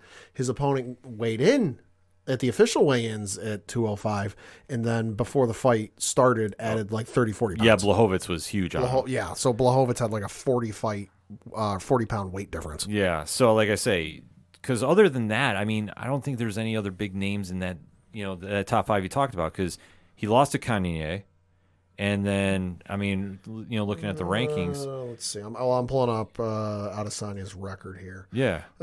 He's beaten Cannonier once. He's 1-1 against Pereira. Let's see. Let's flip back and forth between the two. Du Plessis. Yeah, I mean, you got a matchup there. He hasn't faced Du Plessis before. Whittaker. He's beaten Whittaker twice. Yeah. From what I can see. Cannonier, I mentioned. Vettori. He's beaten Vettori. That was a unanimous decision. Went back in 2021. Hell, we even go to 6. 6 is Paulo Costa. Yep, beat him. 7 is Ramon Dolidze. Dolidze. Oh, don't see that there, although I don't see the number 1 fighting the number 7. Right. So, I mean, the top 6, there's some matchups there you can do. There is some, like I say, and I always throw Chimaev's name in there because, I mean, I know he's supposed to be fighting Paulo Costa. Mm-hmm. You know, last I heard, that fight is still on. Reasons why I would think not, but I'm just saying. Yeah. But I think in this situation, you got to take a look at Strickland. Like, okay, so Strickland's wide open, but then again, Kanye beat him, Pereira beat him. It's tough to give him a fight other than Duplessis. I think that's the fight you got to make. Mm-hmm. But for Adesanya, this is wide open. Yeah. Like, you could get the automatic rematch, sure, and then you win, and then what, you do trilogy? I mean, like, that's the problem you have right now. And we talked about this a little bit with the UFC earlier when we were talking about the Endeavor deal. Mm-hmm. There's a big lack of star power, and there's a real big lack of, like, who's next. Yeah. In this division, Adesanya cleaned out. Mm-hmm. So it's either you stay the king of 185 or you move up. And just remember, you can go up to 205. Yeah. And that's something he's going to have to really consider. I mean, I don't know where everything goes for him because I could see him wanting to get back in the cage, but this might be a situation where, you know, some time off might be a good thing, at least for the UFC, like to reassess. Yeah, I think that's what he's going to do. Because I mean, I know Dana was talking immediate rematch, but I'm like, I would pump brakes. I mean, as great as Adesanya is, he's one of your biggest stars. Overall, for your division's future, like, you have to start thinking about that. Right. Well, and I know, like, okay, immediate rematch. Okay, sure. But, like, I was looking at the scorecard. It's not anything that, like, oh, it was controversial. Oh, it was, oh, you need to do an immediate rematch because, well, you know, whatever else. He got dominated. He got dominated. I mean, the UFC.com provides the official scorecards on their site if you just search UFC, the event, and then scorecards. All 3 judges scored, like you mentioned, scored the fight 49-46. All 3 judges gave the first round to Strickland. All 3 judges gave the second round to Adesanya. All 3 judges gave rounds 3, 4, and 5 to Strickland. Like, there's not any, like, oh, you had 2 judges look at it this way, or you had 1 judge look at it that way. No, they all saw the same fight, and they all called it the same way. Yeah. So that's why I say, like, if he takes some time, because, I mean, you take a look at how long he's been fighting, too, back consecutively. Yeah. I'm not saying he's Cerrone level, but It's close. he fights very frequently. There is something to be said about exhaustion from the cage. Yeah. And that might be something he really needs to look at. So kudos to Sean Strickland, pulled off the biggest upset. He was a plus 500 going into this fight. So, and like I say, I think the Duplessis fight is the only fight you can make with him right now. Mm-hmm. And like I say, if they go automatic rematch, that's one thing, but I don't know. I'm looking at Adesanya. It looks like his longest layoff was from his first fight to his second fight. His very first fight was for a Supremacy Fighting Championship Federation, which his first fight was on the 24th of March, 2012. His next fight was for a federation called Shuriken MMA, Best of the Best. That was on the 15th of June, 2013. And then he had a layoff where he went to the Legend of Ime, his third fight was on the 8th of August, 2015. He's then been fighting consistently and has not missed any significant time off since 2015. Yeah, I'm definitely thinking he needs to pump some brakes. I wouldn't blame him. Yeah, like I said, if he takes time to reassess, like, there's no shame in it. Yeah. And this isn't like a fight with Pereira where it was too personal. Right. Like, this was just a complete random, loss. I mean, it's an upset. It's why we say never leave it in the judge's hands. Yep, and that's the thing. Like, he's lucky he didn't get finished in the first round. Yeah, that's true. Strickland landed one of the cleanest rights I've seen in a fight, and knocked him down. So we'll have to wait to see what happens from here. But, like, that was the only real takeaway I had from UFC 293. Like, I know there's a lot of nonsense about the pre-fight presser. I don't even care about it. Like, it was nonsense. Okay. It was just, in my opinion, I think it was just we're trying to sell the fight. And yeah. You know what? I still didn't care because it was an okay fight card, but right. The main event, I honestly thought Izzy was going to take him second round, but like I say, you never know what's going to happen in the cage. That's why you should always watch the fights, or at least listen to the ODPH podcast. We'll make sure we recap that for you and give you our thoughts on that. That being said, for anything and everything it is the ODPH, you can find it at odphpodcast.com. That's it for this week. So for the one and only Padawanje, fuck the Astros. I'm your host, Ken M. Thank you, as always, for listening to the ODPH podcast, better known as the Ocho Duro Parlay Hour. See you next time.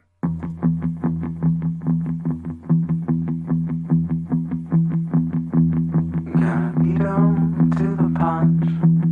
Gotta be down to the the punch, 'cause they can't bring